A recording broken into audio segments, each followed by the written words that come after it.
Good evening, North Penn community. My name is Julia Nardone, and I'm an executive editor for the North Penn High School student newspaper, the Knight Crier. Here with me is senior executive editor Milan Varia and staff writer Emily Courtney, who will be moderating with me this evening.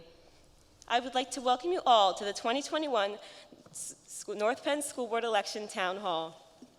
The participants tonight are the North Penn Neighbors for Progress candidates and the North Penn Stronger Together candidates. This town hall is sponsored by the Knight Crier, whose staff has arranged tonight's format. The rules have been agreed to by the candidates, and this approximately 90-minute debate aims to examine 4 main topics concerning the school board's leadership for the North Penn School District.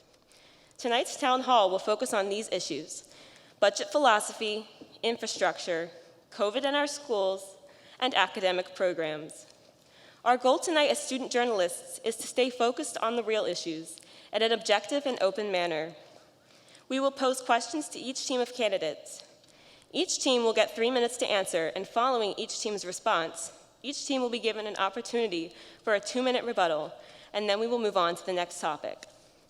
The questions have been composed by the Knight Crier staff and have not been shared with the candidates. We want to thank the many members of the North Penn community who submitted questions to be asked tonight. We received questions from approximately 25 different people, totaling over 30 different community questions. Clearly, we do not have the time in one focused debate to pose that many questions, but the interest in tonight's event is certainly energizing for us. Several community members posed similar questions, and we have taken the questions that pertain to tonight's 4 issues of focus and implemented the content of many of those questions into what we will ask tonight. We ask that the audience in attendance tonight remain quiet and respectful throughout the town hall so that the entire audience, both in the auditorium and at home watching on North Penn Television or live on YouTube, can hear the candidates, and we can maintain the order and dignity of this event. I will invite you to applaud, however, as we welcome the school board candidates. First up will be the North Penn Neighbors for Progress. Please welcome Christian Fusco.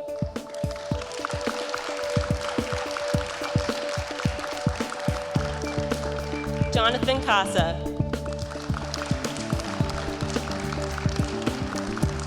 Tina Stoll. And Al Rush.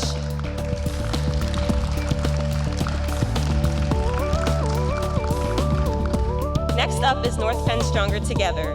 Please welcome Jesse Bradica.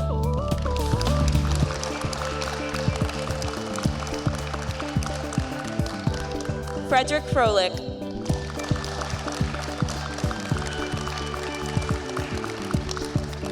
Michael Kennedy.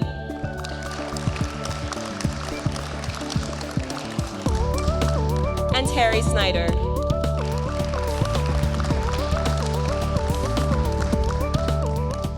All candidates are running for a 4-year seat on the school board.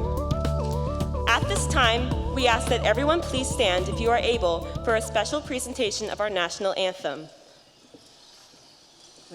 We welcome tonight members of the North Penn High School Theater fall production, Much Ado About Nothing.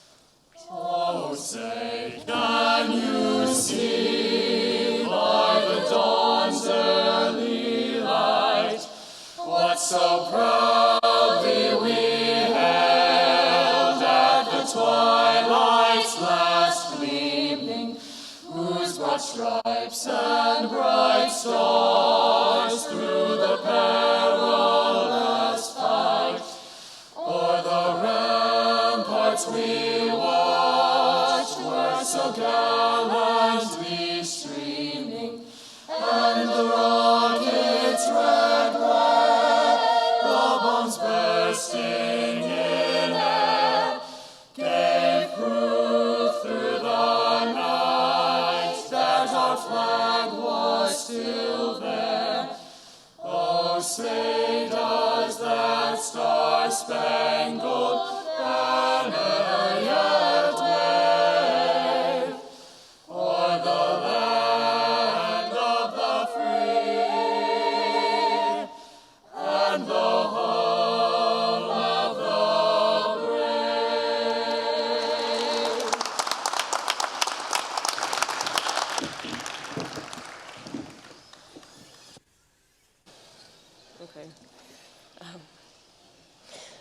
Thank you. Much Ado About Nothing takes center stage right here, November 18th to the 21st, with live streaming and recorded options also available. And the 50th anniversary celebration of North Penn High School Theater will be live in the North Penn High School Auditorium and live streamed on November 13th. Before we begin questions, all candidates will have the opportunity to share an opening statement. All the candidates may now take your seats.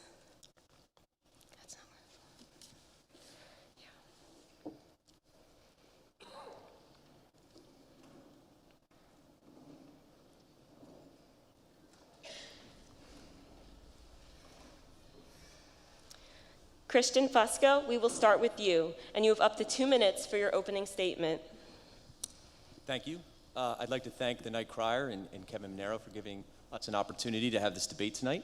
About me, for those who don't know me, first and foremost, I am a family man. My wife, Melissa, makes it possible for me to serve this community in the capacity that I do, with the support she provides at home and the many hours that I'm here doing the district's and the community's work. I'm its father of 2 North Penn students. My son Roman is a 6th grader at Inglewood, and my daughter Mia is now a sophomore at the high school. She's also in the Marching Knights, which makes me a very proud band dad. Professionally, I am a special education teacher. My work is with students who are deaf and hard of hearing. I work in a neighboring district, and I am an itinerant teacher. An itinerant teacher, that means that I travel from school to school throughout my day. I work in elementary, middle, and the high school in the district, in my district, my home district, my working district. This gives me a pretty unique perspective on the challenges that are facing public school, not just through COVID, but in general. Finally, I am a director. I was elected in 2017 along with Jonathan and Tina on a promise to bring full-day kindergarten to this district, which after a year after our election, we made good on that promise. Since that time, I've been a part of a lot of exciting initiatives in this district, including our property tax rent rebate program, turning our bus fleet from diesel to propane-powered buses. I've been a leader in our DEI work. So I make the case tonight that I ask the community to give me another opportunity to serve because of my perspective as an educator, my concern as a parent, and my experience as a board director. There's much work I still have yet to complete, and I ask for your vote on November 2nd. Thank you. Thank you. Next, we will follow with Jonathan Casa. Thank you very much. It's an honor to be here as well with fellow candidates. This is a local democracy at its best, and something we can celebrate thanks to the excellence of the North Penn School District and the students who make this possible. Thank you all very much for that. I've been a resident of over 21 years here in North Penn with my wife, Kathy. It'll be 25 years of marriage next year that we're looking forward to, and celebrating that with our 2 children who, my son recently graduated North Penn High School, and my daughter who is in the high school this year. What really drives my desire for service is that I'm first generation on my mother's side. Hey, Mom, see you tonight. My mother came over as a Ukrainian war refugee. That family, my grandparents fled so that I could come here and serve the public and swear on their Cyrillic Bible when I took the oath of office to serve this community and uphold the Constitution. That led to my professional career. I'm a national expert in school safety, community-oriented safety, and I serve on nonprofits. For multiple years, a network of victim assistance. I ran a national nonprofit that was founded after the Cleary family lost their daughter Jean in a tragic murder on campus. And I worked for 2 mothers who founded a national nonprofit called Protect Students Abroad, who tragically lost their children. My goal is to protect the children of this community and to serve. And through doing that, I take my executive experience, my nonprofit experience, to make sure that we have transparency, communication, and good data to ensure accountability across our district as well as of this board to the community. And I ask you, the voters, to please vote for me on November 2nd, because I want to continue this progress to ensure we don't go backwards. Thank you.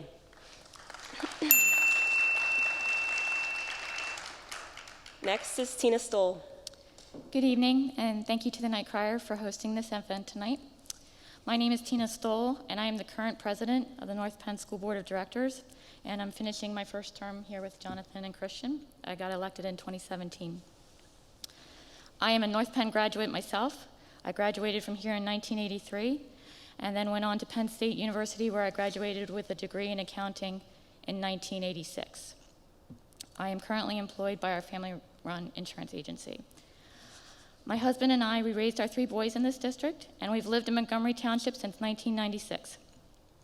All 3 of our boys went through Bridle Path Elementary, Penndale Middle School, and North Penn High School. One of them went on to graduate from Columbia University, and the other 2 went on to graduate from Temple University. All 3 received a phenomenal education and had a great experience here at North Penn. They were very involved in school and especially in sports. During their time here, I volunteered extensively all the way from the time they were in kindergarten through high school, and in particular at the high school, where I was the treasurer of the 12th Night Booster Club for 2 years and president of the 12th Night for 5.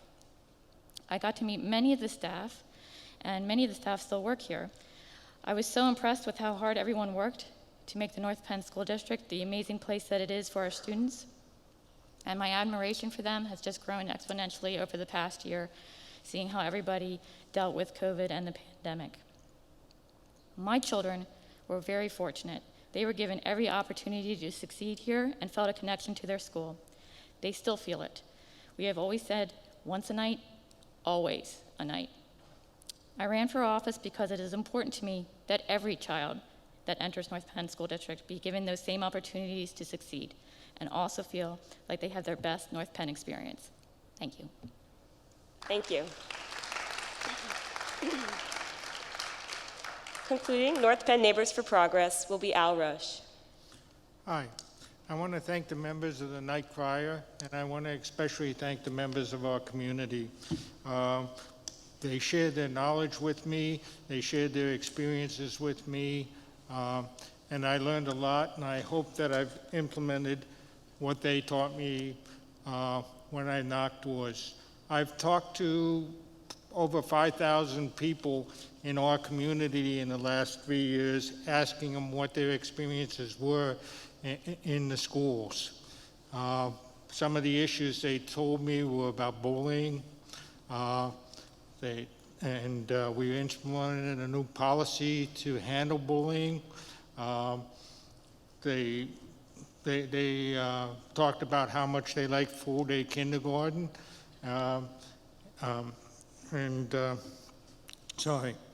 My experiences is I'm a U.S. Air Force veteran, Vietnam era. I have a BA in Business Management from Marian College, a BS in Computer Science from Penn State, and then an MS in Business Administration from Central Michigan. I lived in the school district for 21 years. I lived in Hatfield for 3 years previously. I have 3 grandsons in the school district, and that's why I'm running for board, because I want to make sure that they get the 21st century education that they deserve. One of the experiences that I have that make me, my experience special is I went through school with a disability. I have dyslexia. Dyslexia runs in my family. I know what it's like to go through school not knowing how to read and write correctly. Because of that experience, we started a program this year to identify 3rd and 4th graders who have reading problems, and we're getting them the reading help they need. Thank you very much. Thank you.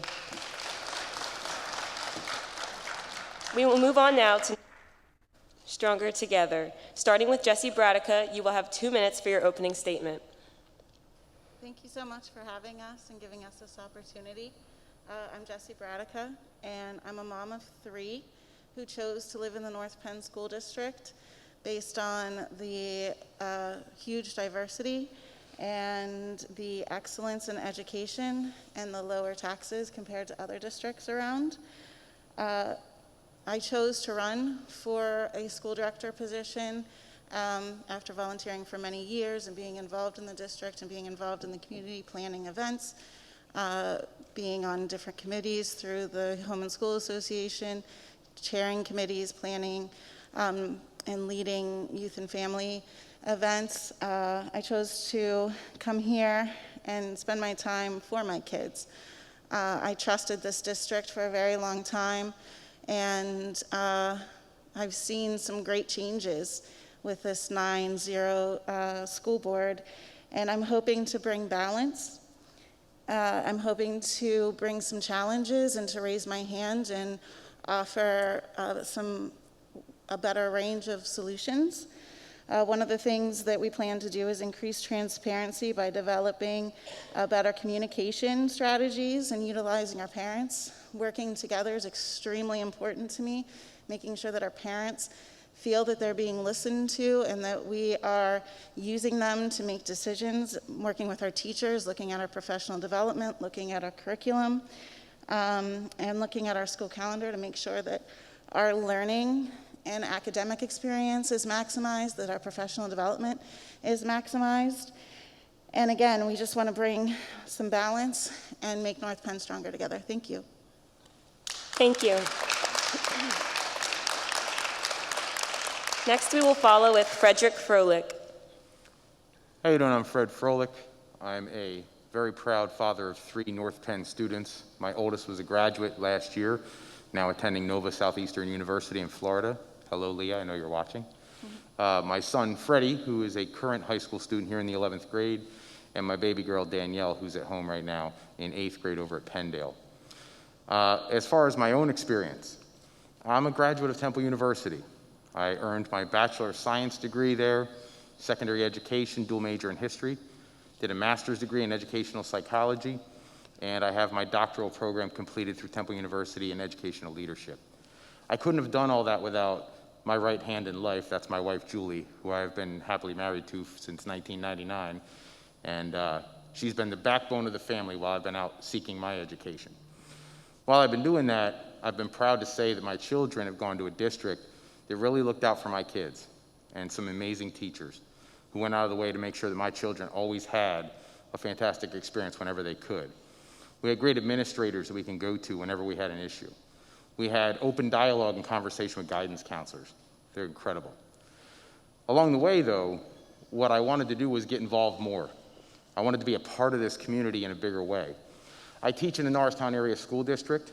I have for the last 6 years in the special education world. Prior to that, I spent 6 years in a general education classroom in Philadelphia. I also teach night school in Penn Ridge School District for at-risk students who want to leave school. I teach at Temple University, adolescent development. I believe that all of my professional experiences have prepared me to be able to provide perspective from a host of different angles that might help us find some solutions for some of our more pressing issues. Addressing the individual needs of every student in this district. Taking a one-to-one approach to every kid in this district so that every single kid is getting exactly what they need so they can maximize their potential and have the future they deserve. Thank you so much. Thank you. Next up is Michael Kennedy.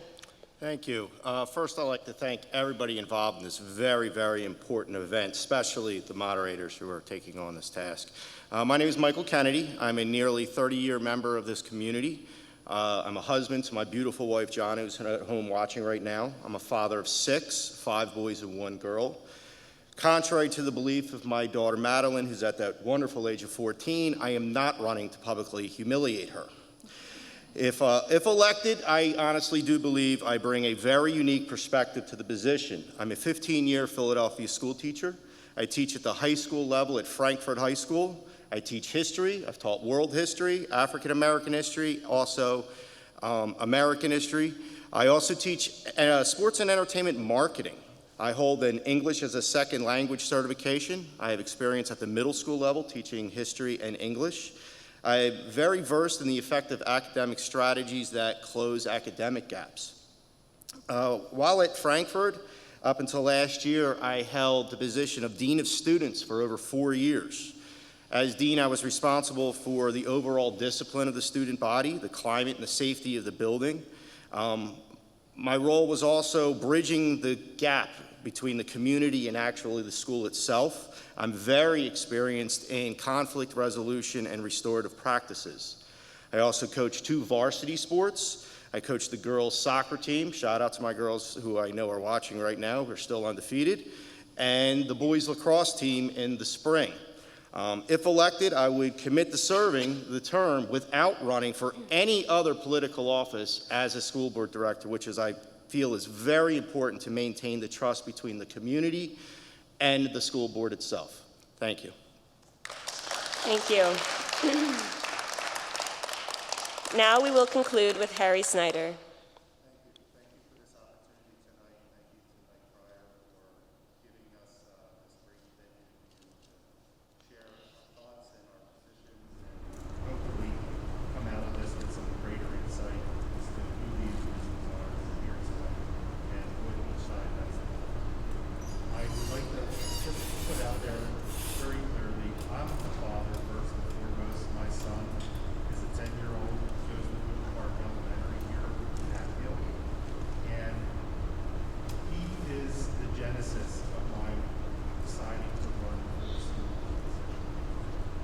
Watching my son try to navigate the virtual platform that was implemented during the beginning of the school year last year was a pretty sad and discouraging sight. My wife and I tried to understand just exactly how things were affecting him, and one of the things that we were able to determine was that he was finding himself bored and he was finding himself distracted. That gave him a loss of opportunity as far as we're concerned.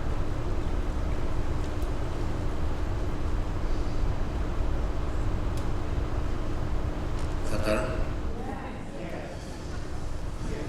Do you want me to start over again? Is that okay? You may start over, yes. Thank you. Well, I want to thank everybody here tonight, and I especially want to thank Knight Crier for the opportunity for these folks up here to have the opportunity to share our positions and also to give the community an opportunity to understand who we are as individuals and to be able to make some decisions on what direction we believe this district should be going. I want to first start off also by saying that I'm a father, and my son, who is 10 years old, goes to Oak Park Elementary. He is the genesis of what drove me into making the decision to run for school board here. And our biggest concern, and what made me make that decision, was watching him struggle through the virtual platform that was implemented for all students at the beginning of the school year last year. It was very concerning watching him in a position where he was bored and he was distracted half the time and really did not garner any positive feedback from the teachers or from the structure. We feel that there's a lot of issues that were overlooked, a lot of data that was overlooked or dismissed in making that decision to open or not open the schools. And having the opportunity to look back on that, I would have made different decisions.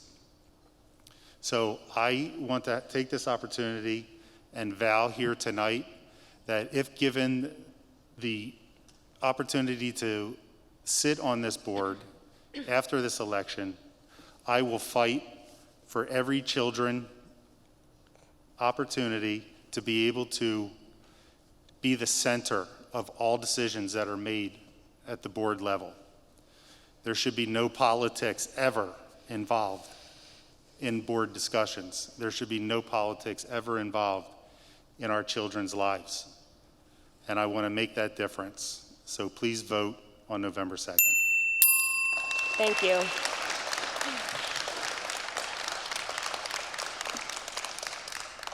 Candidates, we look forward to hearing your positions, ideas, and values on tonight's topics, so let's begin. Throughout the night, Knight Crier staff members will be giving brief overviews on tonight's 4 main topics. Following the information they provide, a question will be posed to each team, and a rebuttal will follow. Please welcome staff member Emily Doms, who will give us an overview on our first topic tonight, budget philosophy. Thank you, Julia. North Penn's budget for the 2021-2022 school year is $291,641,000. This budget includes capital projects, enterprises, internal service, and several other areas. The district's income consists mostly of local taxes. 70% of our funds come from our own community. As far as how the budget is divided, the majority is salaries and benefits. Last year, salaries took 49% and benefits were 29%, with the rest going to the remainder of district expenses. Deciding what the budget goes to is a hefty task. One of our school board's many tasks is to evaluate our priorities, considering our district's budget as the school year progresses. It is extremely important for our community to be informed of the school board's deliberations when it comes to the community's contribution to this budget. All groups, liberal, conservative, or moderate, have different philosophies about our district's method for spending money. Decisions on allocation of funds, tax increases, and alternate revenue sources fall in the hands of our school board. We will now hand it over to our moderators to ask our school board candidates about their views on our district's budget philosophy. Thank you, Emily. Our first question will go to North Penn Neighbors for Progress because they won the coin toss backstage prior to tonight's debate. Our first question will be a broad question that will encompass an overall idea on budget philosophy. Here is your first question. As a school board member, part of your role is to decide what the North Penn School District's money is spent on. Additionally, you are also tasked with prioritizing where that spending money comes from. What strategies will you enact to minimize tax increases, and what is your overall philosophy on how a district should be borrowing and spending? North Penn Neighbors for Progress, you will have 3 minutes to answer. So good evening. Yes, the saying goes, show me your budget and I'll show you your priorities, right? So that is absolutely the case for North Penn school budgets too. We have a large budget, $291 million, as you said, and about 75% of that is taken up with salaries and benefits. So that really leaves only about 25% for us to use and have some sway over what we're going to do with it. But there are a lot of expenses that go into our budget that are putting stress on our budget. There are 3 main unfunded and underfunded mandates that are really affecting budgets for school districts in all 500 districts in Pennsylvania. And that is the retirement piecers, charter school expenses, and special ed funding. And those are unfunded and underfunded mandates are things that we are required by law to pay for, but we are not given the funds from the state or the federal government. So every year we have a budget process, and it's a very thorough process. I really do encourage people to watch and tune in to our meetings, which we have now put online. Our meetings are videotaped, they're live, and they're put online for later viewing. And our CFO, Mr. Scrocky, he really does give a master class in budgeting. He goes through all the expenses, all the departments come through, they put up all their requests and their suggestions for cutting costs, and we just really go through it line item by line item and try to make the best decisions of what where we should be spending the money that we are entrusted with. Yep. So I think it's also instructive to take a look at the philosophy of the board prior to us, because we inherited an awful lot of issues that needed to be addressed directly. We have, in particular with our facilities, whether it be Knapp Elementary, lack of air conditioning in the elementary schools and in the middle schools, high school renovations that are sorely needed, a structural issue with the way our grades are set up, wanting to try to move 9th grade out of the middle schools. We decided that we wanted to be more comprehensive and not deal with problems as they came up, so we came up with a 10-year facilities plan and made a line item in our budget in order to fund it so that we could have a comprehensive plan to address these issues.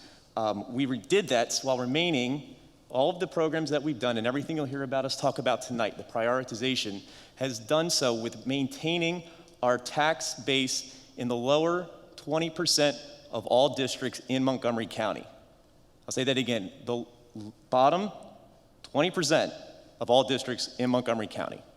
People want to live here because it's a great place to live and because the taxes are low. Thank you. North Penn Stronger Together, you now have 3 minutes to answer. So I can speak for all of us in saying that our budget philosophy is definitely academics over special interests and projects and politics. We want to see transparency in our budget. When I want to see what our special education budget is, I can't find it in the 103-page budget report that's put out every year. And I agree. You know, I said earlier that we moved here because of the low taxes. Mr. Fusco mentioned how previous boards handled facilities. They also handled taxes to give us the low taxes. Our current board raised taxes above the Act 1 index for the first time in over 15 years by a full %. Ms. Stoll talked about special education being a need of funding. The board decided to claim that extra funding in that Act 1 index increase in 2018, 2019.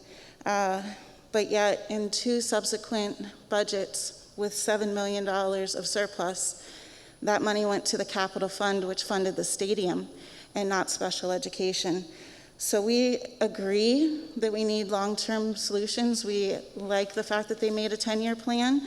However, there's no master plan after they implemented kindergarten, which now we have a possible, millions of dollars being in this master plan for Penndale.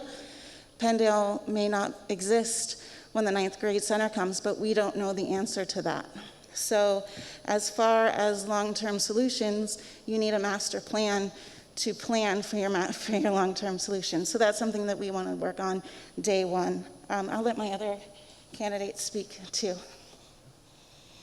I would add to what Jesse was saying, and I would first start off by thanking Mr. Casa and the current school board for the in-depth needs analysis that was performed in identifying all the deferred maintenance issues, all of the capital investment issues that we're facing today. I will say that list that was put together, the to-do list, if you will, is just that. It's a list. It certainly is not a plan, which you guys believe that it is. A plan has a need for planning, for developing everything that you have for a budget. Estimates is what's on that list, not an actual budget number. A quick example is back in the end of last year, the chiller system in K-Pod went down. That was actually budgeted or estimated in your list for $650,000. The actual cost was $165,000. You're looking at a 75% discrepancy. That can't happen. Thank you. North Penn Neighbors for Progress, you now have 2 minutes to offer a rebuttal. Thank you very much. Appreciate the research that the candidates have done so we can have a fact-based conversation. A few items to cover, more than a few. The Act 1 index in that first year, that was a corrective action. The community knows that we delivered full-day kindergarten after that. We had extensive budgetary investments to make. Much of that was climate coordinators in schools, making sure that our schools were safer. This was post-Parkland as well. So that was to make sure that we had proper funding. When it comes down to the budget, I appreciate the work that's done to look into the budget. I'd be happy to share the links. We actually have in this months-long budget session just on special education. And our directors even came up with a specific table that drills down on that information for the community.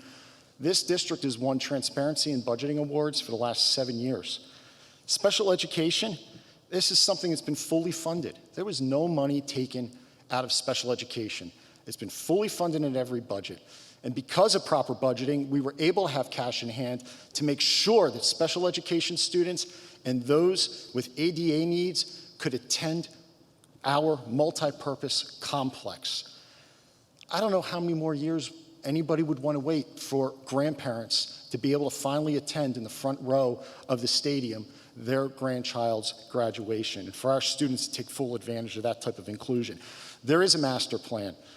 You've only been paying attention maybe for the last few months as closely as you have. We've invested $100,000 in a master plan study for the high school.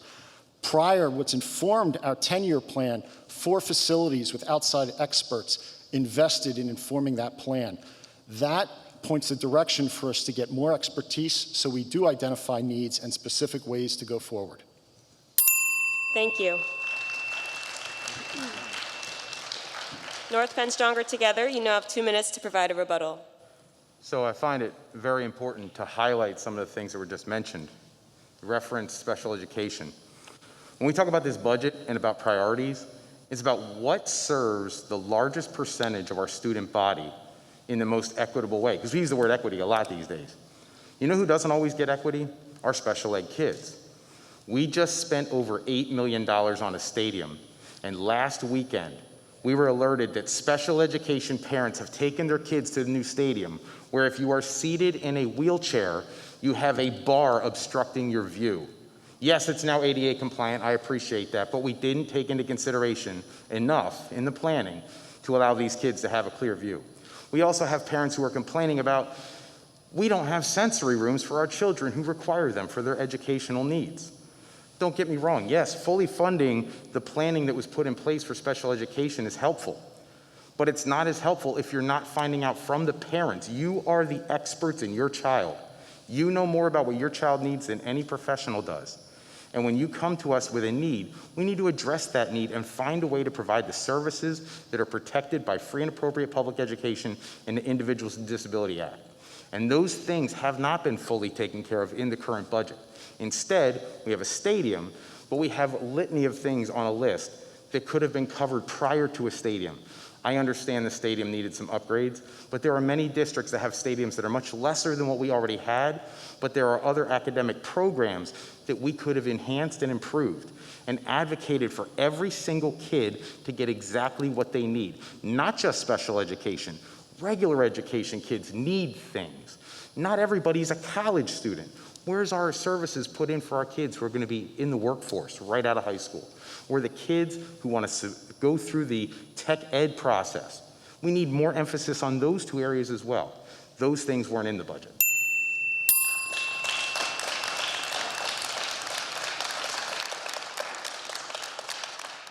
Thank you.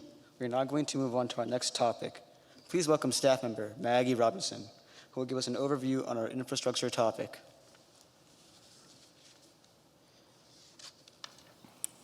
Thank you, Millen. The 10-year infrastructure plan is now in place for the North Penn School District, starting with the long-awaited renovation of Knapp Elementary, along with the revamping of Crawford Stadium. With the $8 million Crawford Stadium project complete and the $22.5 million Knapp project underway, there are still projects on the waiting list to begin. Some of these projects include replacing the outdated fire alarm system and including sprinklers in the original parts of the building at North Penn High School, and replacing pipes that possibly contain lead, HVAC systems, and old temporary pods throughout the entire district.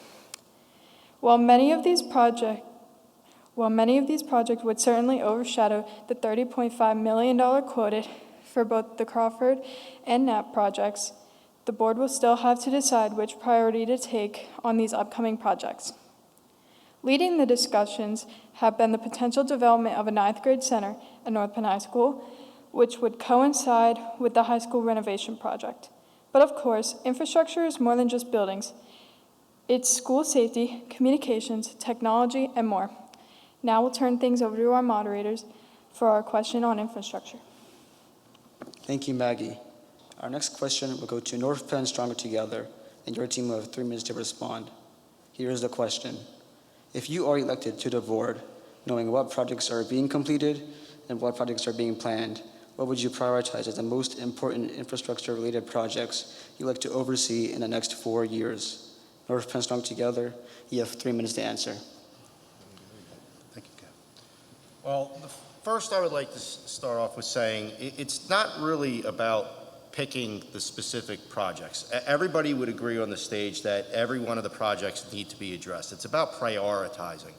And as I said in my opening, I am a varsity coach. I'm proud of the fact I've been part of dozens and dozens of student athletes obtaining their goal of playing collegiate sports. The stadium, yes, of course, everybody wants a nice stadium. But I find it a little disheartening when on this very stage 4 years ago, our opponents sat in that very side of the stage and berated the former board about air conditioning. All 3 of the middle schools still do not have air conditioning. This is something that needs to be a major concern for this community because it's about comfortable learning environments. As students, you know, being in these classrooms in September and then later in the year, it's unbearable and there is no learning going on. And it needs to be addressed immediately over things such as stadiums. Now, obviously, we cannot go back in time and make that decision differently, but moving forward, we would definitely prioritize the issues that would affect the most students and most specifically, the learning environment. That has to become first. So it just takes me back to what I was saying earlier about the list that was unveiled versus an actual plan. The list includes hundreds of items that need attention, and nobody sitting on the stage disagrees with that. We have an opportunity right now to be able to address that and prioritize, but only after certain things are taken care of. The administration, as well as this board, has already answered that question to this community on a number of occasions when asked how do they expect to prioritize and what are going to be the first projects. And almost every time that answer, the response to that answer or that question is that in some ways it's too premature to say that. We have other things that are out there that will help us determine what priorities will take place. Whether it is the grade structure that we're looking at. Should we have a K through 5 and 6 through 8 grade structure? Should we have a 6 through 7 and an independent 9th grade structure?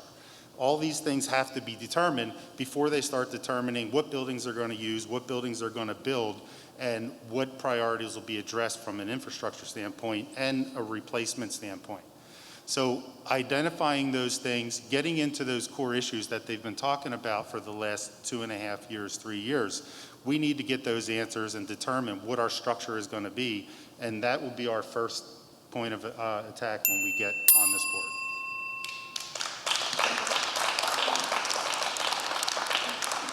I ask that the audience please refrain from applaud while the debate is in progress. Thank you. Thank you for your answer. North Penn Neighbors for Progress, you now have 3 minutes to answer. Thank you. When we came into office just over 3 years ago, almost 4 years, there wasn't any air conditioning in 6 of those buildings.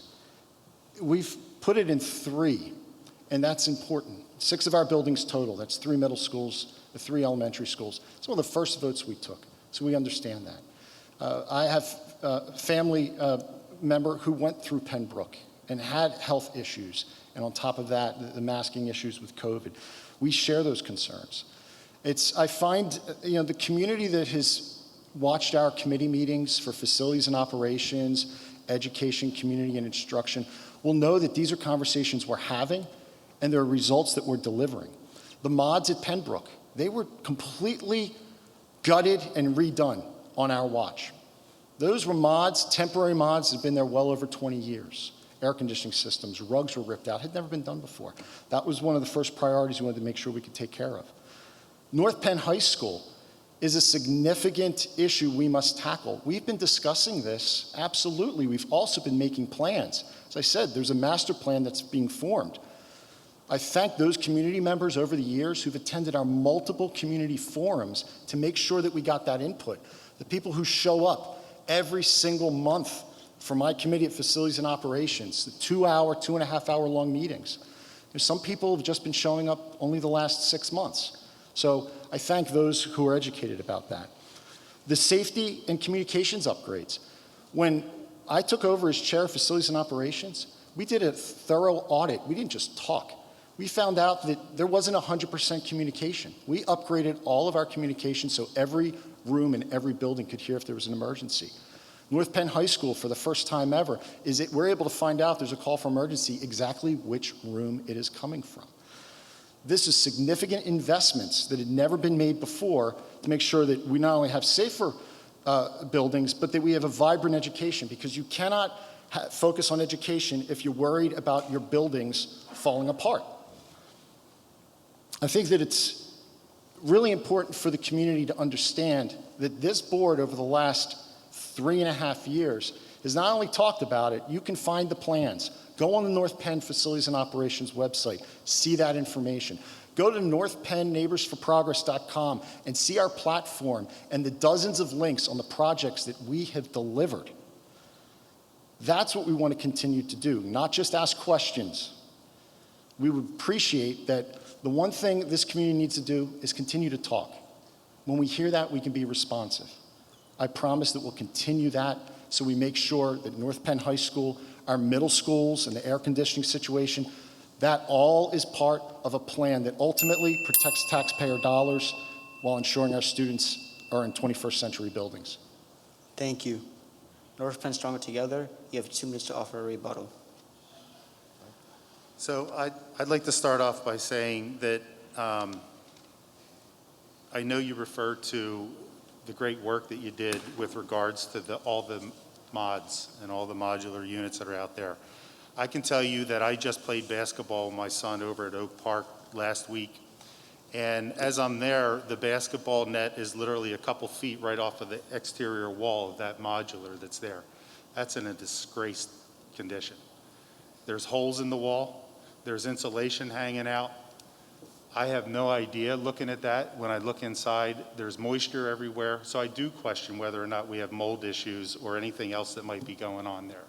So I think it's great that you can get up there and say that you responded to these things and you were able to address them and did things that no one else before us were able to do. But I can tell you that I visually saw it myself just a week ago, that they're not in the condition that you're trying to portray them to be in. So my biggest concern, again, as a former middle school teacher and a 9th grade teacher, anybody in the world of education at the high school level will testify that middle school is by far the most influential, the most important time when it comes to creating successful high school students, and therefore college students if they so see fit to go to that level. All 3 of our middle schools total 3,073 students this year. That's 3,073 students who have gone without air conditioning just this year.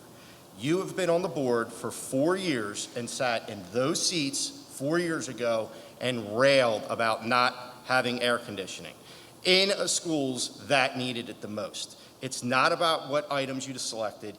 It's about prioritizing to make sure we're affecting the most students for academic reasons. Thank you. Thank you. North Penn Neighbors for Progress, you have 2 minutes to provide a rebuttal. I think also part of what we said we would do when we came onto the board was take a holistic approach to our infrastructure needs, because they are many. And while the air conditioning at the middle schools is important and we do need to get that done, the high school also has 3,000 some kids, and it has a boiler system that is from the 1960s. That is work that really needs to get done yesterday. And we have a 10-year plan that, the reason it's 10 years is because we want to stay within the Act 1 index, right? We could do all the building all at once, but we would have to borrow all that money, and that debt service has to be paid within our budget. So the reason we did it split over 10 years is so that we can stay within the Act 1 index over that 10-year time period and pay that debt service down a little bit at a time while getting the high school done, the 9th grade center done, and then putting in the air conditioning into the middle schools towards the end, where we could take down the modular units and not have to put air conditioning in and take it back out again. and spend money, and then you just rip it all out. So we're trying to make a holistic approach to the infrastructure needs, which was never done before. It was done a little bit here, a little bit there. We're trying to have a big plan.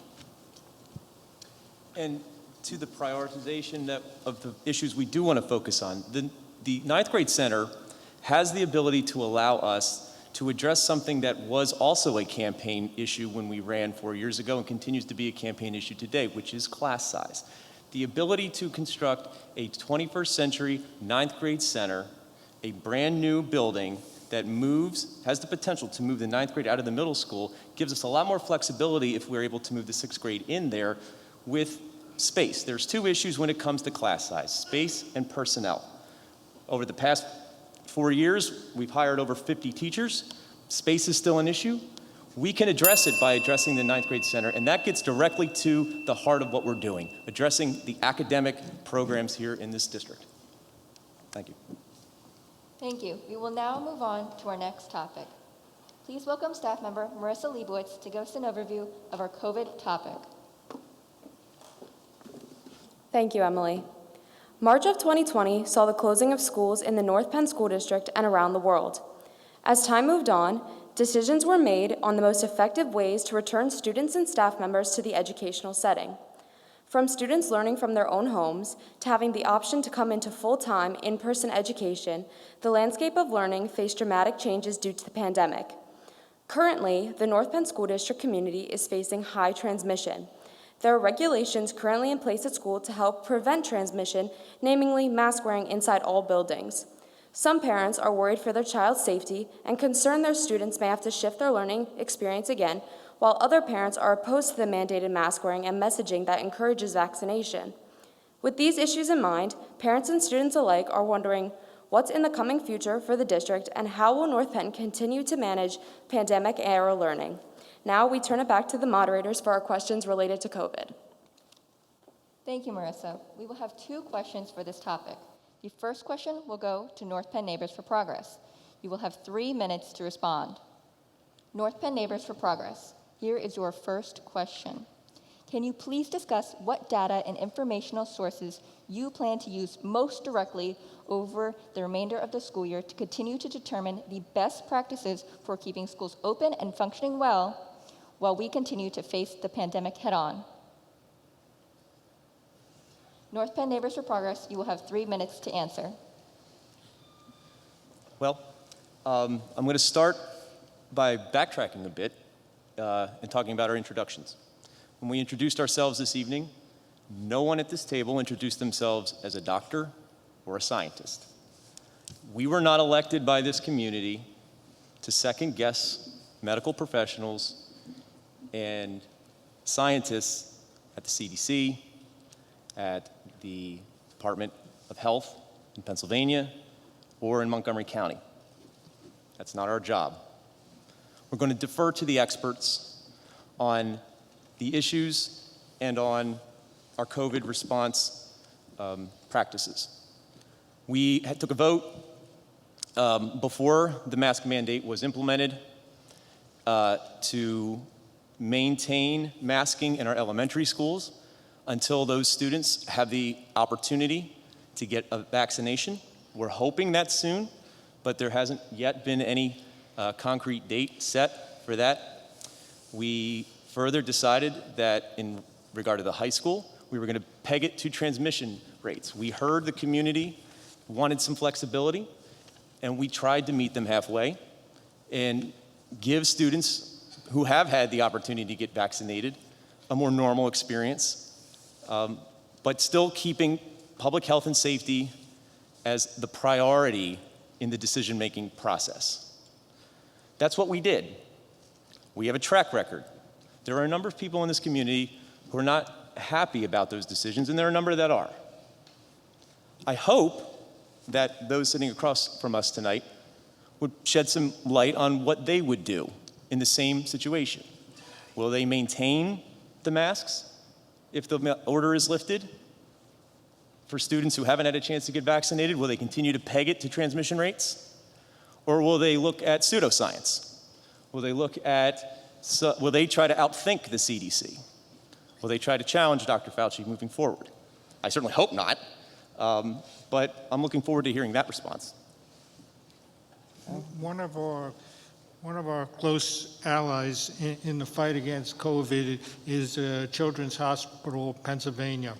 I know that our superintendent, Dr. Dietrich, meets with them weekly, and they're one of our key sources. They've helped us. They've helped us get testing equipment into the schools so we could reopen the schools this past fall to anybody who wanted to go to those schools. One last point. We are about to initiate assurance testing for students in order to mitigate the quarantine situation, so that if a student takes the test and comes up positive, they will not have to quarantine. It's one of the many measures that we are taking with our partnership with CHOP in order to keep the schools open and safe. Thank you. North Penn Stronger Together, you will now have 3 minutes to answer. I just want to quickly answer Mr. Fusco's question about what we would have done differently. One, we would have opened schools in a hybrid model and a virtual model when it was recommended by administration, when over 70% of parents told the district through surveys that that's what they needed for their children. When the CDC director recommended opening schools, when Governor Wolf recommended opening schools, we have a list that goes on. Second of all, regarding masks, with a 9 out of 9 school board that has no conversation and does not take into account parent comments, especially when they're 50-50, I've listened, and we had a nurse speak at one school board meeting that asked the board if they would consider mandating masks in high transmission activities like walking in halls and allowing masks optional in low transmission activities like sitting in desks. This is what's important about working with parents and taking their considerations and then having a conversation. And so that would be my recommendation, to have a discussion over if I sit in this board. I'll let my other colleagues take over. I want to quick address, because it ties to the previous conversation also with regards to COVID and the spread. HVAC upgrades are part of the COVID money, okay? The money that was allocated for COVID relief. We had $17 million. That could have taken care of 2 of those middle schools' air conditioning. $8.5 million for a stadium could have taken care of the 3rd. That's not my numbers. That's the numbers that are on the 10-year plan. It's on the website. Check it out. 7 and change for one middle school, 7 and change for another, 11 for Penn. That's the issue. It goes back to priority, but it also goes to COVID. HVAC is an approved use for the COVID relief funds, could have addressed multiple issues and helped us move forward, but I'll defer to my colleague for the rest of the conversation. I think it's really important for this community to understand also the position of the vaccine mandates when it comes to the current board. Is this district prepared if they move forward when it comes to vaccine mandates? And again, you guys will be able to answer if you're for or not when it comes to our children. What is going to be your position if you have families who do not choose to go down the vaccine mandate route? Do you have plans in place to handle that? Because that is something that definitely should be addressed before the end of this evening. And again, as it comes to speaking with experts, yes, Dr. Dietrich, I do trust his decisions. I do trust his research when it comes to things, and speaking the CHOP once a week is very important. And according to this right to know information we got from July of 27, he was very concerned at the fact that the board is now quite nervous and certainly has not spent the time looking at what we have. They were prepared to do a hybrid model way back in July, but they were concerned that the board didn't do the work. My question is where was the board? What was one specific board member doing in July of 2020? Thank you. North Penn Neighbors for Progress, you now have 2 minutes to offer a rebuttal. When you say, what are we going to do? We're going to listen to the experts. We always listen to the experts. We don't make up our minds on health issues, and that's the bottom line. We have a plan in place now that's based on the experts. We don't meet on this plan because that's the plan that the experts told us to put in. So that's what we're going to do. And when we make decisions as a board, people allude to 9-0. Look at the diversity of experiences on this board. Those who've watched the board deliberate over the years you will see many disagreements. And so when it comes down to issues about, when you get as heated as you do, I get passionate about the safety of our children, staff, and community. I'm proud of the fact we're not going to need a memorial similar to the one outside of Penndale for the fallen who've sacrificed in their service to the armed forces for this country. We are keeping children safe. We're keeping the grandparents safe. We're keeping our staff safe. And that's what's going to guide us. They don't want to answer this question. Ms. Bradico's answer was she wants to have a discussion.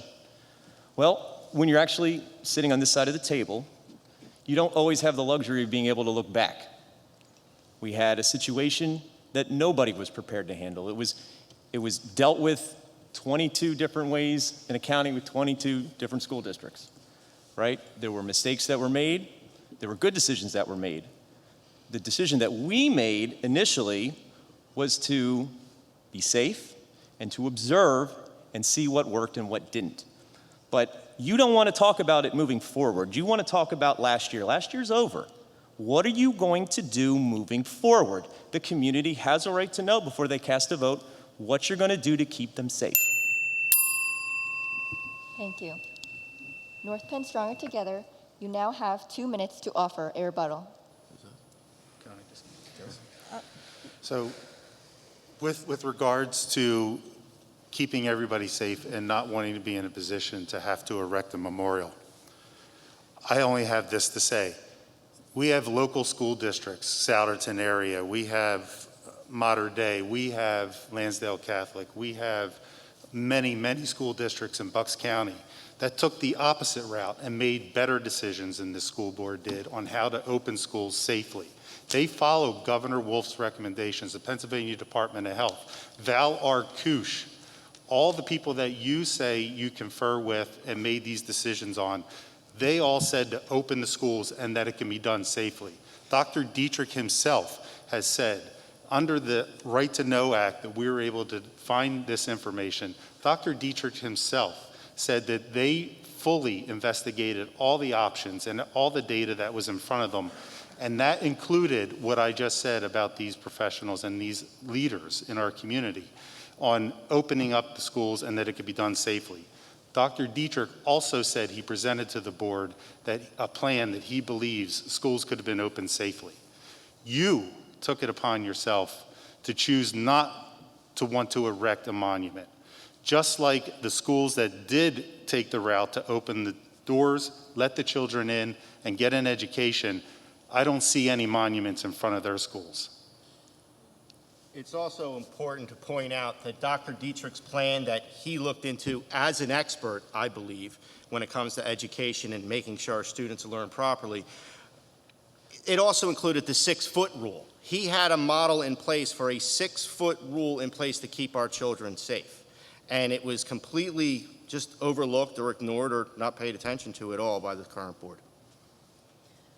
And finally, to answer your question, we 100% look at data. We've looked at data from the beginning, and we believe that along with experts in the field and data from the CDC, the hospitalizations of 2,674 students, 5 to 17, in the entire time of the pandemic in the United States, kind of shows that the opening and closings of schools does not. But real quick, I just want to answer his question. We believe that parents are the experts, that we should listen to parents, that we should come up with solutions that can balance safety of students and the experts of those children. Thank you. We will now move on to our second question.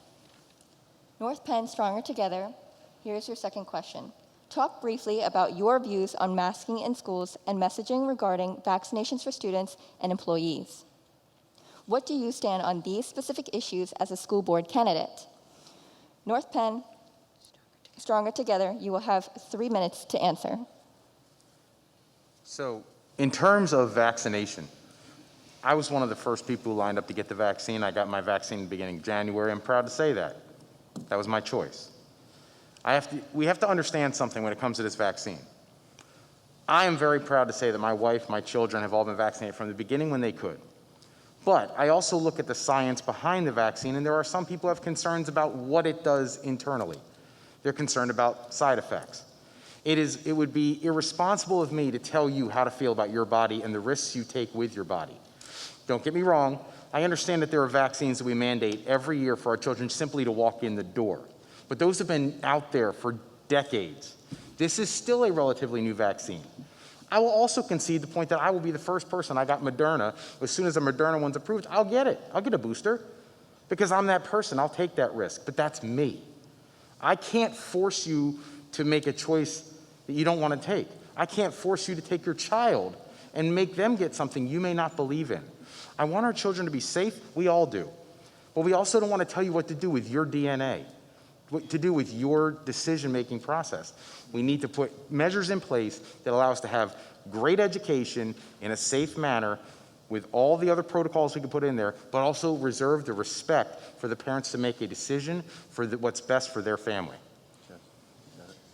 Also, despite some of the rhetoric that you'll find on Twitter feeds with our current school board members, the actual vaccination data among people of the unvaccinated are largely African American. And they are making policy decisions for quarantining. And yes, they will say that they have no choice in that matter, and that's fine. But when they say that if you're vaccinated, you don't have to quarantine if you're exposed as long as you don't have symptoms. But those who are unvaccinated and are exposed, whether or not you have symptoms, you have to quarantine for up to 14 days. I'm glad that they are putting in assurance testing. Hopefully that will go with people who are both vaccinated and unvaccinated, because we can see clearly through CDC data, Colin Powell just died vaccinated today, that those who have the vaccine are indeed getting and spreading the virus. And because it is so effective, they're not showing symptoms. So again, it should be your choice. Your choice should be respected. And we believe that parents need to look at the conditions and risk the health and safety benefits and risks of their family and respect those choices, as well as make sure, again, you have masks in place. We believe in high transparent and high transmission activities, having masks. That makes sense. We just want more sensible solutions that have balance to them. Thank you. North Penn Neighbors for Progress, you now have 3 minutes to answer. Thank you. And we appreciate those types of thoughtful questions from the community, because parents who do want to say and have a choice do reach out to us. And it's not just at public comment, but we have emails and we're responsive also to calls from all sides. I think it's very important on the vaccination issue that it's already at the high school, right? We have, if you're 12 plus and you have the vaccine, that's fine. There's not going to be any mandate here. That's not a jurisdiction of this school board or any school board to make a decision on. That's just rhetoric that's asking questions. I think it's really important for parents to know from this side of the stage, we believe in K through 6, when there's no vaccine, that now and during this school year, everyone should be masked in our schools. We stand behind that because we believe in safety, we believe in kindness, we believe in consensus and compromise. This idea that it's a personal choice.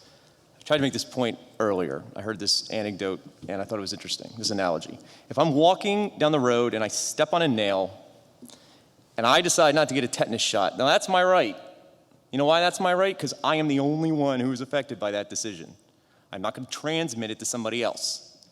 COVID is a virus that is transmitted through aerosols, through sneezing and coughing particles, all right?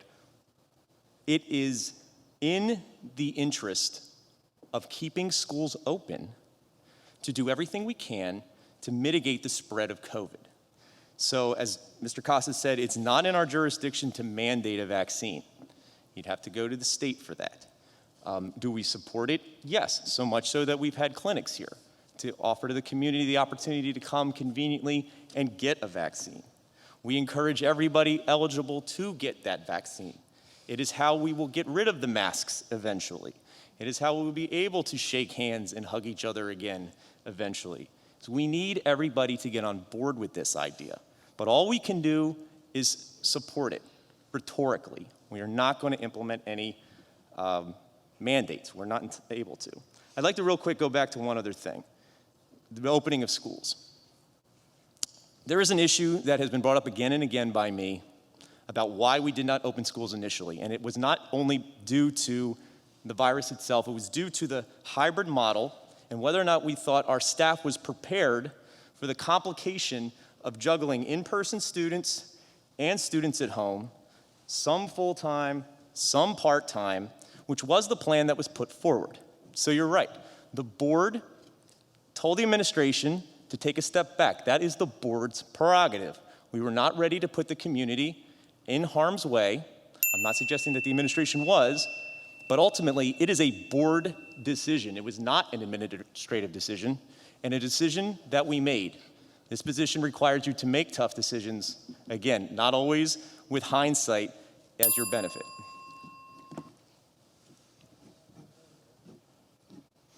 North Penn Stronger Together, you will now have 2 minutes to offer a rebuttal. I appreciate your position that the board's prerogative to make those decisions. I'll also say that just a few minutes ago, you also offered that you follow the science and you follow the advice of the experts. So I've been trying to tell you that the experts were also saying at the very same time that you could safely bring the children back into a school with a plan. You chose not to do that because it was your prerogative. That's your answer. My next question is, are all teachers required to wear a mask when they're standing up in front of the classroom? The answer is no. So you want to talk about how this virus is spread through aerosols, through sneezing, through coughing. And that's the reason why everybody in the school must be wearing masks. Yet the teachers aren't required to wear a mask when they're standing up in front of the children. Where's the logic? Also, This is our point. We need to really understand, too.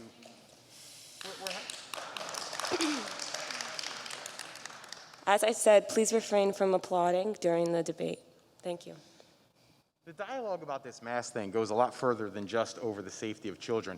Are we going to sacrifice an entire generation of kids who will be academically behind for very specific reasons? We cannot make these decisions just based on the many. We also have to think of the few. There are people in our audience this evening who have children with very special needs who at the most developmental stages of elementary school require the use and the ability to see your face, your affect, your ability to empathize with people, to learn the nuances and cues of society. And they're taking that away by having to have the kids, who, by the way, there are hundreds of millions of kids in the United States. 2,674 have had a hospitalization. I'm not trying to dump on 2,674. I feel horrible about that number. But at the end of the day, the reality is these kids need the education. We're going to sacrifice their education for a fear over something that's a very small number nationally. Thank you. We will now move on to our final topic tonight. Please welcome staff member Aidan Miller to provide an overview of our academic programs topic. Thank you, Julia. As a district with demographics that can represent the mosaic of our country at our doors, it is important to create a stabilized education that benefits each student accordingly and accurately. With as many course offerings as North Penn has, it is vital that our plethora of resources reaches each pupil. Like many other eras in education, we also now face the tough curricular decisions that come with balancing the rigor of time-proven course content and realizing the changing face of America and more progressive teaching and learning strategies that need to be implemented. Equity, inclusion, rigor, relevance, and so many other terms still find themselves at the center of decisions made on academic programs. We now turn it back to our moderators for our question on academic programs. Thank you, Aidan. The first question will go to North Penn Neighbors for Progress. You will have 3 minutes to answer.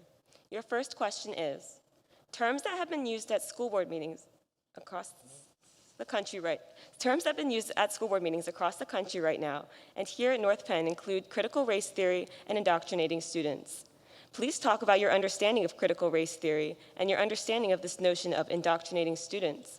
In your best estimation, is this a part of North Penn's academic programming? Should it be, and what is the role of a school board member in terms of these recent talking points? North Penn Neighbors for Progress, you will have 3 minutes to answer. So first off, critical race theory is not something that is taught in K through 12 schools. Critical race theory is a course that is taught in graduate school about the law and race and intersectionality between the law and justice system. So it is definitely not something taught here. But CRT seems to be conflated with some of what we do with diversity. And I'd just like to point out that diversity includes, besides race, it also includes other things like your sex, sexual orientation, gender, socioeconomic status, disability, English as a second language. There's a whole gambit of what we cover under diversity, equity, and inclusion. And our goal, simply stated, the bottom line, is to make sure that every child that comes through North Penn School District is made to feel welcome, safe, that they feel seen, heard, and respected. And that is all. And I'd like to add to that, for the first time in North Penn history that I know of, the board has met with the LGBTQ community, and it's met with the AAPI community, the clubs, talked to them, found out what their issues are. We're going to continue with this program. We're going to involve the students in setting curriculum and deciding which books we need to buy. It's a sad state when you're an Asian student in this community and you don't see any Asian history in the school books. That can't happen, and we're committed to not let that happen. As far as diversity inclusion is concerned, I'm a perfect case of inclusion. There's no reason why I should be up on this board. I've never been in a debate before. I'm scared of talking in public because I stutter. I know I stutter. I'm dyslexic. That's the way my mind works. This board has accepted me. They brought me on. They listened to my ideas to make it a better place. It's one thing to be a teacher and teach inclusion, but it's another thing to be on the other side of the table and actually see these things and experience these things personally. You get bullied. You never feel a part of the community. That's it. Thank you. Thank you. North Penn Stronger Together, you now have 3 minutes to answer. Mr. Broche, I can't agree with you more. As everything you just said really hit home for me. I too have dyslexia. 3 of my children have dyslexia. My father has dyslexia. I was in special ed since 4th grade. I'm very versed when it comes to teaching students with dyslexia. It's something I deal with all the time. And specifically, the equitable thing is something I'm also very versed in. The problem I have with the current board is they're not being honest when it comes to dealing with it. They're trying to categorize our students, and I don't understand why they do that, where they put kids in these categories of white, black, gay, straight, and then try to solve the problem as a category. Our students are individuals, and any self-respecting teacher knows that. You cannot solve a class problem. You have to teach the individual to make progress. And when it comes to the honesty issue, this board has repeatedly denied an activity that has taken place at A.M. Culp Elementary. Just the last action meeting, we were actually attacked by Dr. G, who referred to Fox News about an event that happened. Fox News didn't tell me that the event happened at A.M. Culp Elementary. The activity I'm talking about is known as a privilege walk. It happened in the courtyard at A.M. Culp Elementary, not once, but 4 times. A teacher who had a professional courtesy, I won't say her name, lined the students up on the wall, asked them to step forward if their parents were married, step forward if their parents were college educated. Step forward if they own a cell phone or an iPhone. Step forward if their skin color resembled one of a Band-Aid. Step forward if they had an in-ground pool. Now, this teacher carried out this event, and I know it happened because one father told me at the top of my driveway, 4 parents told me over the phone. I sat in the driveway, and a mother and father told me the story that happened to their daughter last year. And just Thursday, I sat in the living room and listened to this story verbatim, word for word, the same questions. But she also added at one point, when she asked about the Band-Aid, with a mini megaphone, the teacher told the student to get back on the wall because her parents were from India. That happened. There are no versions of the truth, Mrs. Stoll. You emphatically said that didn't happen 5 times. It did happen, but yet you still deny that it happened. We have filed a right to know for it. We did it in July. We're still waiting for the results on that because it keeps getting kicked down the can because you know you can run out the clock on the issue. In terms of equity, too, we need to understand something here. The children are individuals. Okay? We need them to walk through the door and not be shown a way that creates divisiveness between the kids. I have children who have approached me at our rallies and conversations about not being comfortable being who they are in class for fear of repercussions from teachers. Our teachers are doing a great job, but when it comes to critical race theory, which was your original question, critical race theory is not supposed to be taught here. Unfortunately, on multiple sides of the equation, some people are taking their side too far. Our job as a board is to put an end to it if we hear that it's happening. That hasn't happened with the example Mike just spoke of. North Penn Neighbors for Progress, you now have 2 minutes to offer a rebuttal. Thank you. I find it troubling, Mr. Kennedy, that you would attack a teacher in a forum like this in that manner.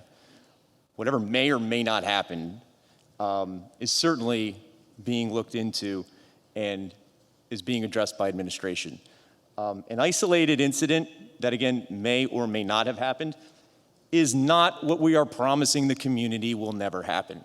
We do not have the ability to assure everyone that a teacher won't at some point make some error in judgment. What we are promising the community, and what the reason why it continues to come forward, is because there is an accusation that we are training teachers to do this, that we want our staff to do this, that we want to group them into segments. We've listened for 4 years now to people in different communities in the tapestry that makes up North Penn. We've listened to their shared experience. We've listened to their concerns.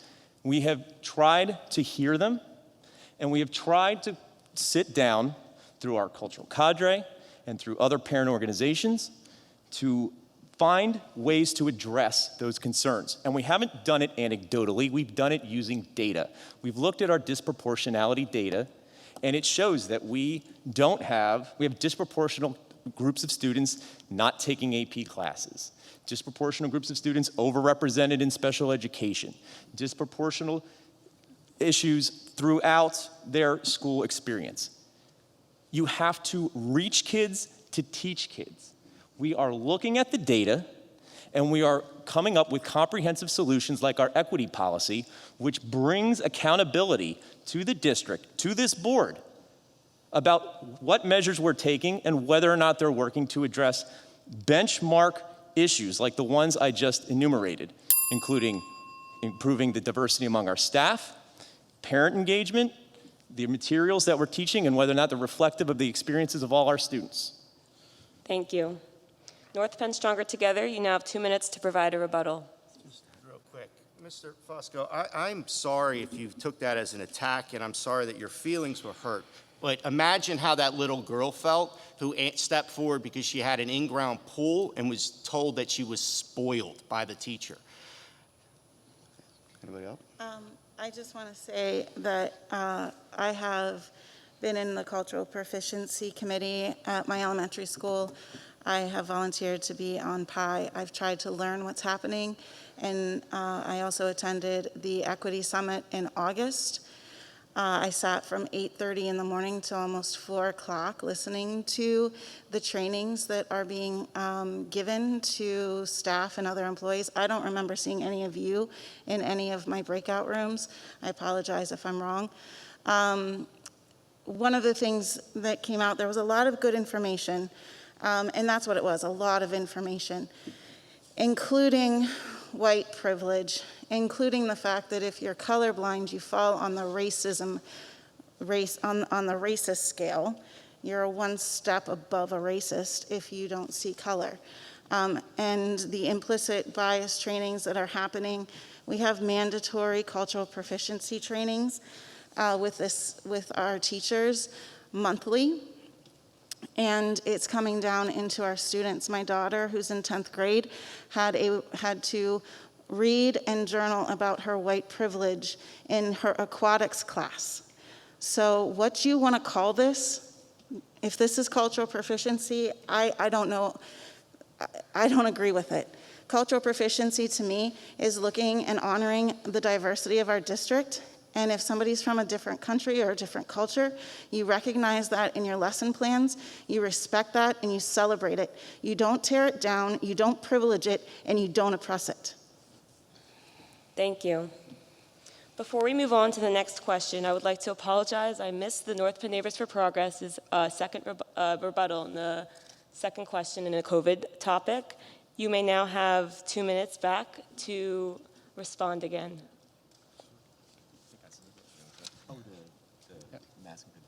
Yeah, so I believe if we're quickly refreshing ourselves, it is an opportunity to answer for the community that when it comes down to the teachers being masked, that was an option which was brought up in a community meeting in August, which I believe ended up having to be adjourned.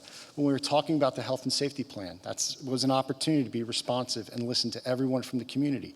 And it was discussed with Dr. Dietrich and the administration as a promising practice that with the safety precautions of 6 feet buffer, and if that teacher is vaccinated, that can happen to further instruction. I think this further demonstrates through COVID, it's one thing to have 20/20 hindsight, it's another thing to be adaptable. We do have a plan. That's what was voted on when we came back after that adjournment, so the community knew where we stand. I believe that leadership, whether it's through a pandemic crisis or whatever it might be, a budget crisis in the future, any issue that might come up, we have to make sure that the community understands where we stand. And sometimes we might have to ask more questions, to be honest, and say we don't know. And being curious is the best thing that we can do. And through COVID, the one thing we've done is adapt and follow the data. And what's still important today is to know what the candidates on the other side of this stage would have done if they had to decide for our K through 6th graders whether masking would have been optional. We made it very clear what we do so the community understands that. The community can look at our record and continue to make a decision based on what we've done by taking a stand and becoming leaders that listen to everyone in the community before making a decision. And I'd like to state also, this is the first time I've heard about this white privilege book in the aquatics class, and this is the first time I've heard about this classroom that had asbestos falling out of it. I know every time somebody writes the board and tells them something like that, we fix those problems. Mr. Rush, if you could finish your thoughts in the next question. We address those problems. Ms. Stoll answers every letters, and we bring it to the administration and get those problems fixed. So it's just these are just political statements. Thank you. Moving on back on to academic programs, North Penn Stronger Together, here's your second question. Academic strategies, curriculum, and course offerings are constantly evolving, and the last few years have been no exception to this. In evaluating our current academic programs in the district, looking at everything from full-day kindergarten to IXL Math, to adopted novels at the secondary level, to required and optional high school courses, please give us your thoughts on what programs the board should fight to preserve and what courses or programs you believe need to change. North Penn Stronger Together, you will have 3 minutes to answer. One of the first things I'd like to address is the meeting that was held to discuss whether or not to eradicate the, at the time, current aquatics requirement for 10th graders. We eliminated the aquatics requirement, still an option. We removed the requirement to give people a life skill that, though it's uncomfortable for some people to have to go through the changing room and participate in, is still a life skill. We're replacing that with many initiatives that on the board meeting they indicated were to help foster higher education opportunities.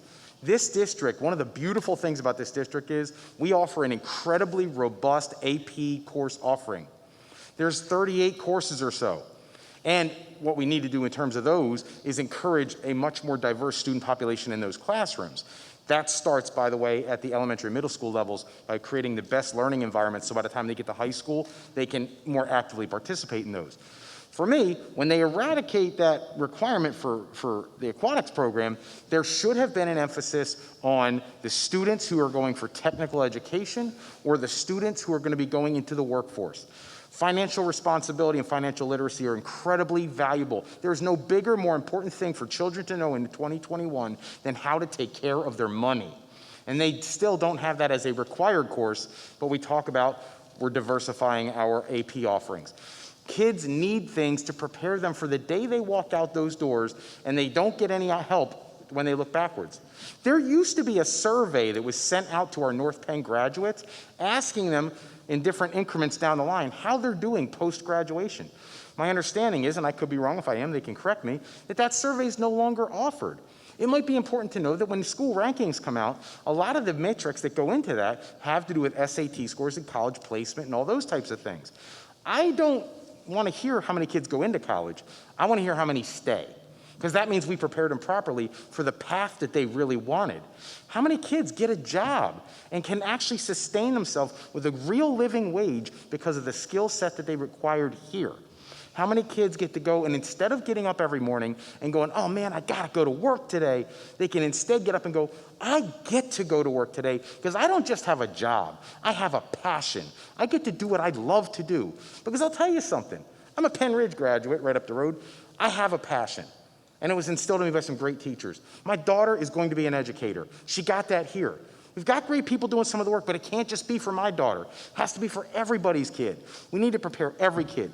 Job, college, career tech, doesn't matter. We need to enhance all programs so every kid has access to the things that set them up to be a successful contributing adult in society, so that they never have to worry about raising minimum wage because they're going to make a living wage, that they don't have to worry about acceptance in college because it's not presented to them as the only path. Thank you. Sorry, guys. North Penn Neighbors for Progress, you now have 3 minutes to answer. So a very big focus of the ECI committee for the past few years has been college and career readiness. We have talked about the importance of building partnerships in this community, partnerships with universities and colleges. We do currently have a partnership with Montgomery County Community College. Students can take a semester's worth between that and AP and moving forward, almost a year's worth of college classes before they even graduate high school. But you're right, it isn't for everybody, right? We have been looking to build relationships for our apprenticeships program, which really to start an apprenticeship program, and to have internship opportunities as well for students to work with tradespeople and to get that on-the-ground experience. Al can speak eloquently about the students who, more than any other district that are sending districts, North Penn has a greatest load of students attending North Monco. We do support that. We do encourage that. Tina, do you want to take something? I would say that's also part of the reason we wanted to have the 9th grade center up at the high school, was to have easier access for our 9th graders to be able to go to the VOTEC center, because we do want to encourage VOTEC careers. Not everyone wants to go to college or wants to incur the debt that college would require, and the VOTEC provides some very good career opportunities. In addition to that, we have a Grow Your Own teacher program where we encourage students to go into public education, because we don't have enough people coming out of public education, graduating with public education degrees from the universities right now. So we have this program. Maybe your daughter, Mr. Froelich, would be interested in joining this Grow Your Own teaching program. And I think we've also hired a coordinator for internship programs moving forward. So that's another program that we want to get off running on our next term and get on its feet. So, And let's go back to the aquatics point. By giving this option for parents and families to make their individual choice, there are many families where it's redundant because they've been through safe water and swimming programs. Other families may decide that that's still a major priority. But ultimately, what is being described is all possible because of that one policy decision to open up many more opportunities for many more families besides just the AP families and those students.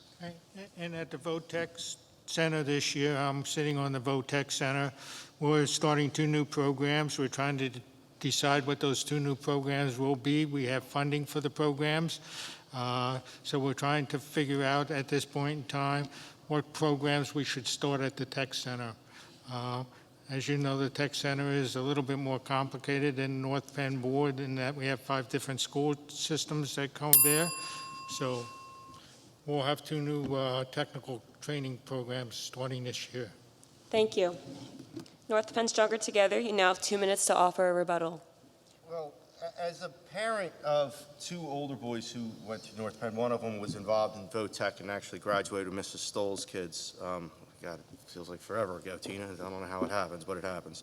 I'm shocked on how the numbers have completely decreased when it comes to the VOTEC, and we need to do more work. And I think we all agree on the stage. You found something we can all agree on, that college isn't for everybody.